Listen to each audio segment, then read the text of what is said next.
जय हिंद बच्चों मैं अजय कुमार वाराणसी उत्तर प्रदेश से आपके अपने चैनल नव शिक्षण पे स्वागत करता हूं।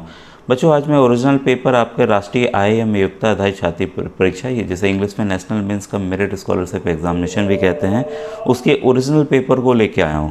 और बच्चों मैंने कई बार बताया हुआ है कि आपके जो भी स्टेट हो, आप जिस भी स्टेट के हो, महाराष्ट्र, मध्य प्रदेश, राजस्थान, आंध्र प्रदेश, कहीं के भी हों, आपका पैटर्न सेम है। ये बच्चों मैट है यानी कि सामान्य मानसिक योग्यता, ठीक है। और एक दूसरा होता है शैक्षिक अभिरुचि परीक्षा सेट। तो दोनों के 90 प्रश्न आते हैं, समय भी 1.5 घंटा होता है। कई राज्यों में बच्चों ये देखिए 2 पार्ट में होता है, जैसे छत्तीसगढ़ में, बिहार में 2 पार्ट में होता है, यूपी में एक ही बार में होता है, मध्य प्रदेश में भी एक ही बार में होता है पेपर 3 घंटे का लगातार। तो बच्चों आज आइए मैं कुछ प्रश्नों को आपको इम्पोर्टेंट जो हैं मैट के बता देता हूं। और ये मैट के प्रश्न बच्चों आपके एग्ज़ाम में भी आ सकते हैं और पैटर्न बच्चों सबका सेम होता है। तो इंग्लिश हिंदी दोनों में बताऊंगा, जिन भी बच्चों को प्रॉब्लम होगी वो आप लिख सकते हैं कमेंट सेक्शन में। तो बच्चों ये देखिए जैसा आपको दिख रहा होगा, जैसे सेम आपके एग्ज़ाम में भी आना है, ये बदलेगा नहीं, ठीक है। इसी तरह से आना है। अगर आप अभी से अभ्यस्त हो लेते हैं कि किस तरह का पेपर आ रहा है, क्या लिखा रहता है, पहले जो 12 सवाल होंगे उसमें क्या करना है, तो आपको वहाँ पर अलग से पढ़ना नहीं होगा, सोचना नहीं होगा। देखिए जब भी इस तरह के 4 ऑप्शन दिए हों तो ध्यान रखिएगा उसमें से एक ऑप्शन आपको निकालना होगा कि एक ऑप्शन उसमें से गलत है, ठीक है। तो इसमें भी देखिए दिया हुआ है कि प्रश्न 1 से 4 में प्रत्येक में 4 पद हैं, 3 पद किसी न किसी रूप में एक समान है और एक पद अन्य से भिन्न है, तो उसी को हमें छांटना है। तो इंग्लिश में कहेंगे तो 3 terms are alike in some way, 1 term is different from the other, find the number, find that term.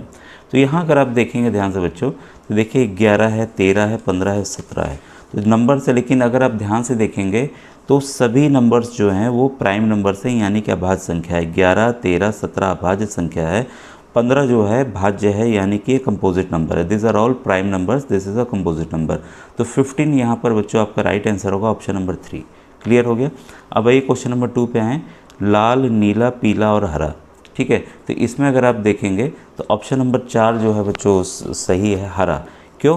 आप बोलेंगे सर ये तो रंगों के ही तो नाम है, इसमें क्या अलग हो सकता है। तो बच्चों देखिए मेरे ख्याल से मैट जो है केवल गणित पे आधारित नहीं है, ये विज्ञान, भूगोल सबको लेकर है, अंग्रेजी, हिंदी सबको लेकर है। और आपको पूरी समझ होनी चाहिए, तब जाके आप मैट के प्रश्नों को कर पाएंगे। और आसान होता है, हार्ड नहीं होता है, बस प्रैक्टिस चाहिए होता है। जो आप रोज़मर्रा पढ़ते हैं वही सब चीज़ें हैं बच्चों इसमें, ठीक है। तो ये तीनों बच्चों लाल, नीला और पीला जो है वो प्राइमरी कलर्स है, यानी कि प्राथमिक रंग हैं। हरा जो है प्राथमिक रंग, ग्रीन जो है is not a primary colour, ठीक है। अब देखिए इस वाले सीरीज में देखिए इस तरह के जब भी प्रश्न हो तो मैंने हमेशा बताया हुआ है कि आपको करना क्या है। आपको इस तरीके से बच्चों देखिए इस तरीके से ABCD को लिख लेना है, ठीक है। तभी आप क्या कीजिएगा पेपर में, ये देखिए ओरिजिनल पेपर है, तो आप क्या करिएगा कि जैसे देखिए इस बच्चे ने कुछ रफ वर्क पीछे किया हुआ है, आपके पीछे देख रहे हैं ना, ये अल्फ़ाबेट वाले भी किए हुए हैं। तो पीछे आप इस तरह से देखिए बच्चों लिख लीजिएगा। जो भी बच्चे मैट का मेरा वीडियो देखे होंगे, जो बच्चे नए जुड़े हैं, तो उनको बताना चाहूँगा कि मैंने मैट के ढेर सारे वीडियोस उसके पैटर्न ऑलरेडी बनाए हुए हैं। 38 वीडियोस हैं। कोई नया बच्चा आता है बोलता है सर विज्ञान का बताइए, भूगोल का बताइए, सब बताया हुआ है। बस आपको प्लेलिस्ट को जाकर देखना है। मैंने अलग अलग प्लेलिस्ट बना दी है, विज्ञान की अलग बनाई है, सामाजिक अध्ययन की अलग बनाई है, गणित की अलग बनाई है, मानसिक योग्यता मैट की अलग बनाई है। तो आप ज़रूर देख लीजिएगा। करना क्या है, आपको ABCD बोल रहे सर ABCD तो आता है, लेकिन ऐसे नहीं लिखना है बच्चों। अगर जब आप सवाल हल करेंगे तब आपको पता चलेगा मैं किस लिए कह रहा हूँ। आपको ये केवल यहाँ M तक लिखना है, M के ठीक बाद यहाँ N तक लिखना है। ये सीधा भी लिख सकते थे, लेकिन कई बार बच्चों पूछता है कि J के उल्टा कौन सा आएगा, तो Q आएगा। तब आप एक पलट के वापस तो नहीं करेंगे ना, जी के उल्टा क्या आएगा, टी आएगा। तो कभी कभी इस तरह के भी प्रश्न आते हैं। तो ऑलरेडी ये देखिए ए के नीचे जेड आपका आ जाना चाहिए, ठीक है। तो एक लाइन में आपके बच्चों कुल 13 रहेंगे, क्योंकि 26। तो इसी को आप यहाँ पर इस तरह से लिख लीजिएगा, क्योंकि जब आप सवाल हल करेंगे तो ये बच्चों आपको सरते आपको काम आना है। तो अभी देखिए ऑलरेडी ये प्रश्न और भी हैं, ढेर सारे हैं जो कि आपके गणित के हैं, विज्ञान के हैं, ठीक है। ये सब मैंने हल किया हुआ है पिछली बार का ही, ठीक है। तो आइए अब इसको आपने देख लिया कि क्या करना है, ऐसे सवालों के लिए आपको करना क्या चाहिए। यहाँ पर हम लोग अल्फ़ाबेट की पोजीशन देखें, किस पोजीशन पे कौन कौन सा अल्फ़ाबेट है, ठीक है। तो पहला वाला FG है, FG, F का स्थान कौन सा है भाई, देख लीजिए। पेपर का इस्तेमाल मुझे करना पड़ेगा। F का स्थान है आपका छठा, तो हमने छठा लिख लिया, प्लस G का स्थान कौन सा है, G का स्थान है आपका सातवां। ठीक है, जोड़ लीजिए कितना आया 13। अब बच्चों कुछ सोचना पड़ेगा, ऐसे ये प्रश्न नहीं होंगे, ध्यान रखिएगा। ठीक है, इसके बाद है VT, V और T। V आपका देख लीजिए किस स्थान पर है, V आपका 22वें स्थान पर है और T है आपका 20वें स्थान पे। दोनों को जोड़ लें कितना होगा VT का होगा आपका 42। ठीक है, और थर्ड है आपका क्या है MQ, M और Q। M आपका हो गया 13 पे और ये हो गया Q 17 पे। दोनों को जोड़ लीजिए कितना हो गया 30, ये हो गया 30। और लास्ट है आपका PR, P आपका हो गया 16 और ये हो गया 18। ठीक है, 16 और 18 हो गया आपका 34। ठीक है, ये हो गया 34। अगर हम ध्यान से देखें नंबर्स को 13, 40, 42, 30 और 34, ऐसा कुछ खास रिलेशन अलग से तो नहीं दिख रहा है कि कुछ अलग है, लेकिन एक चीज़ दिख रहा है कि ये सभी जो हैं वो डिविजिबल हैं। ये और ये आपका डिविजिबल है, ये पहली चीज़ ये दिख रही है। ठीक है, दूसरी चीज़ ये भी दिख रही है कि ये सभी जो हैं इवन नंबर्स हैं, यानी कि सम संख्या हैं। तीनों जो हैं सम संख्या है, ये जो है विषम संख्या है। तो इस आधार पर भी देखिए कोई भी आधार हो सकता है। आपको मैंने यहाँ पर 2 आधार बता दिए कि देखिए जो आपने सोचा, ये देखिए यहाँ ये विषम संख्या, ये अभाज्य संख्या दिख रही, बाकी भाज्य हैं। ठीक है, दूसरा ऑप्शन ये भी, ये मतलब ये प्राइम नंबर है 13। दूसरा ऑप्शन ये भी दिख रहा है कि ये आपका सम संख्या है, ये भी सम, ये भी सम, ये विषम है। तो किसी भी आधार पे आप सोच के निकाल सकते हैं।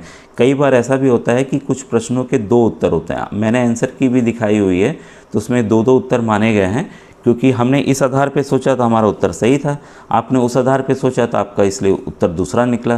तो कई बार इसलिए कई प्रश्नों के 2-2 उत्तर भी जारी किए गए हैं बच्चों के, हाँ 2 उत्तर इसमें सही हैं।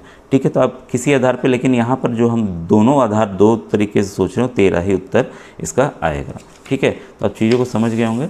अब नेक्स्ट क्वेश्चन है आपके सामने, ये वाला HGF। ठीक है, तो यहाँ पर अगर हम देखें HGF,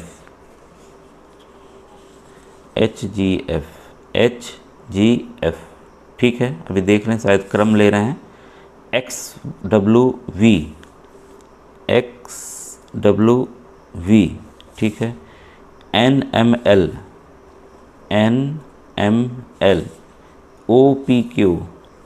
OPQ। ध्यान से देखते हैं तो सभी अल्फ़ाबेट जो हैं उल्टे चल रहे हैं। HGF उल्टा चला, XWV उल्टा चला, NML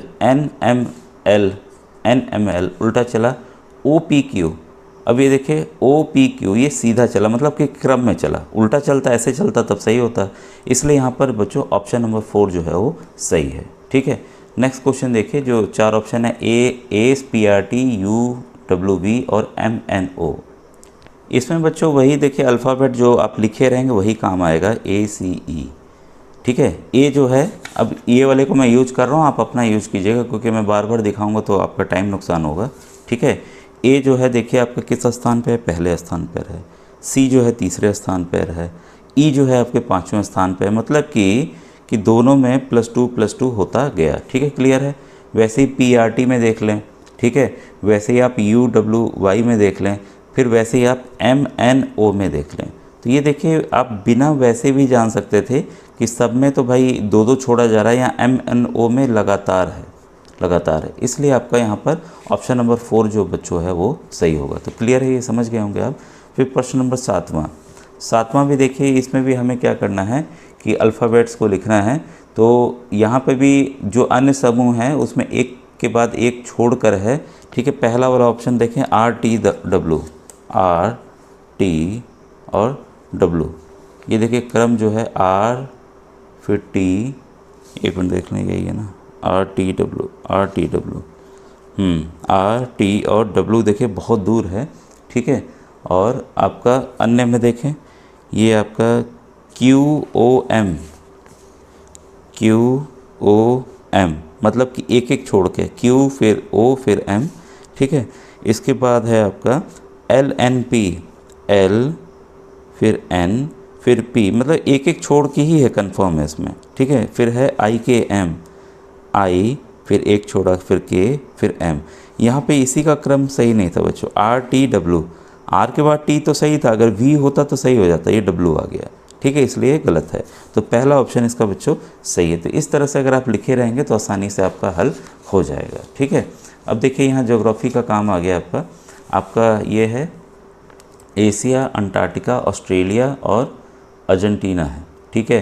तो ये बच्चों मेरे ख्याल से अब आप जानते होंगे कि ये महाद्वीप हैं। एशिया महाद्वीप सबसे बड़ा महाद्वीप है, ऑस्ट्रेलिया है, अंटार्कटिका भी महाद्वीप है जहाँ बर्फ़ जमी रहती है, अर्जेंटीना एक देश है, इसलिए इसका बच्चों दूसरा आंसर होगा। क्वेश्चन नंबर 9 देखिए, पारा, सुक्ता, पेट्रोल और घासलेट, यानी कि मरकरी, एसीटोन, पेट्रोल और कीरोसिन, ठीक है। तो इस वाले में प्रश्न नंबर 3 में अगर आप बच्चों ध्यान देंगे, 3 जो हैं सुक्ता यानी कि एसीटोन, पेट्रोल और घासलेट, ठीक है।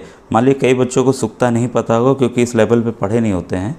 ये सभी बच्चों ऐसे कार्बनिक पदार्थ हैं। और दूसरी चीज़ ये है कि हम लोग हमेशा बात करते हैं कि थर्मामीटर में पारा रहता है यानी कि मरकरी रहता है, ठीक है। और मरकरी का मैंने भी सिंबल कई बार बताया हुआ Hg होता है। तो ये एक खुद एक बच्चों एलिमेंट है, ये एक एलिमेंट है जिसका कि इस्तेमाल किया जाता है, ठीक है। बाकी सब क्या है, मिक्सचर, कंपाउंड है, मतलब मिक्सचर है, कंपाउंड है, कई चीज़ों से मिलकर बने। ये पारा में केवल पारा मरकरी ही होता है, ठीक है। तो 2 आधार पर बच्चों इसको आप बांट करके प्रश्न नंबर 9 का 1 आंसर बच्चों आएगा, ठीक है। और थर्ड वाला देखिए, लकड़ी, काज, पत्थर और कागज़, यानी कि वुड, कॉर्क, स्टोन और पेपर। तो इसमें बच्चों लकड़ी का संबंध बच्चों काग से भी है, कागज़ से भी है, क्योंकि लकड़ी से ही दोनों चीज़ें बनाई जाती हैं। पत्थर एकदम अलग चीज़ है, ठीक है। तो इसका उत्तर बच्चों तीसरा सही होगा, ठीक है। 12वां देखिए, दही, मक्खन, तेल और पनीर। तो ये सिंपल था। दही का देखिए, दही का दूध से ही संबंध है, मक्खन का भी दूध से संबंध है, पनीर का भी दूध से संबंध है, तेल का संबंध नहीं है, ठीक है। तो इसलिए इसका प्रश्न नंबर 3 बच्चों 12वें का 3 सही है। तो बच्चों अगर इस तरह से समझा के पढ़ाना हो तो वीडियो में ज़रूर बताइएगा। मैं अन्य प्रश्न जो बचे हैं उसको भी धीरे धीरे आराम से समझा के पढ़ा दूंगा, ठीक है बच्चों। देखिए इसमें क्या है, समझना ज़्यादा ज़रूरी है। अगर आपने समझ लिया तो परीक्षा में जैसे भी सवाल आएंगे आप आसानी से इसे हल कर लेंगे, ठीक है बच्चों। Thank you very much.